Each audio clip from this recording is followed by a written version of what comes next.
સામે આવી રહ્યા છે। અમરેલી જિલ્લા ભાજપ નવા પ્રમુખ તરીકે અતુલભાઈ કાનાણીના નામની જાહેરાત કરવામાં આવી। અમરેલી જિલ્લા ભાજપ પ્રમુખ તરીકે અતુલ કાનાણીનું નામ જાહેર થતા હાર તોરા કરી મોં મીઠું કરાવવામાં આવ્યું। પૂર્વ જિલ્લા યુવા મોરચાના પ્રમુખ અતુલ કાનાણીનું જિલ્લા ભાજપના પ્રમુખ સ્થાન સંભાળશે। રાજેશભાઈ ચુડાસમા જૂનાગઢ સાંસદ કલસન્ટર અધિકારી અધ્યક્ષ સ્થાને બેઠક યોજાઈ તો પ્રદેશ ઉપાધ્યક્ષ ભરત બોગરા અને અમરેલી લોકસભાના સાંસદ ભરતભાઈ સુતરિયા, પૂર્વ જિલ્લા પ્રમુખ રાજેશ કાબરિયા, પૂર્વ સાંસદ નારાયણભાઈ કાછડિયા સહિત ભાજપના કાર્યકર્તાઓ ઉપસ્થિત રહ્યા હતા। અશોક મણવર, કલમ શક્તિ ન્યૂઝ, અમરેલી। ભારતીય જનતા પાર્ટીના શીર્ષ નેતૃત્વએ આજે જ્યારે અમરેલી જિલ્લા ભારતીય જનતા પાર્ટીના પ્રમુખ તરીકે એક નાના કાર્યકર્તા તરીકે મારી જે વરણી કરી છે તે બદલ હું ભારતીય જનતા પાર્ટી પ્રદેશના અધ્યક્ષ પાટીલ સાહેબ, એવા જ સંગઠન મહામંત્રી રત્નાકર સાહેબ સહિત ભારતીય જનતા પાર્ટીના જિલ્લાના શીર્ષ નેતૃત્વ, સમગ્ર ભારતીય જનતા પાર્ટીની ટીમનો હું આભાર વ્યક્ત કરું છું।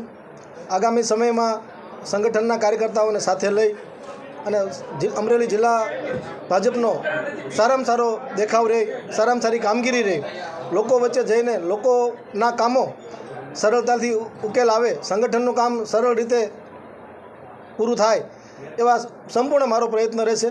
સારામાં સારી ટીમ બનાવી જિલ્લામાં ભારતીય જનતા પાર્ટીનો કાર્યકર્તા એક ઉભરી આવે સારામાં સારો કાર્યકર્તા તરીકે, એવી અમારી પ્રાયોરિટી છે, પ્રાથમિકતા છે।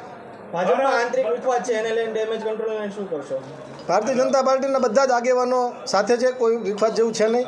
બધા જ આગેવાનોના આશીર્વાદ છે અમને, અને બધાને સાથે લઈને, બધાના આશીર્વાદ લઈને ભારતીય જનતા પાર્ટીના કામો અમે કરવાના છીએ। આજે સમગ્ર ગુજરાતમાં મોટાભાગના બધા જિલ્લાઓમાં જે ઘણા સમયથી બૂથથી લઈ અને રાષ્ટ્રીય સ્તર સુધીની ભારતીય જનતા પાર્ટીની ચૂંટણી પ્રક્રિયાના સંગઠન પર્વની પ્રક્રિયા ચાલુ હતી।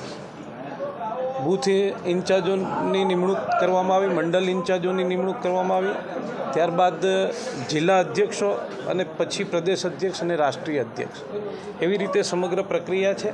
એના ભાગરૂપે આજે અમરેલી જિલ્લામાં નવા પ્રમુખ તરીકે, નવનિયુક્ત પ્રમુખ તરીકે અતુલભાઈ કાનાણીની નિમણૂક કરવામાં આવી છે।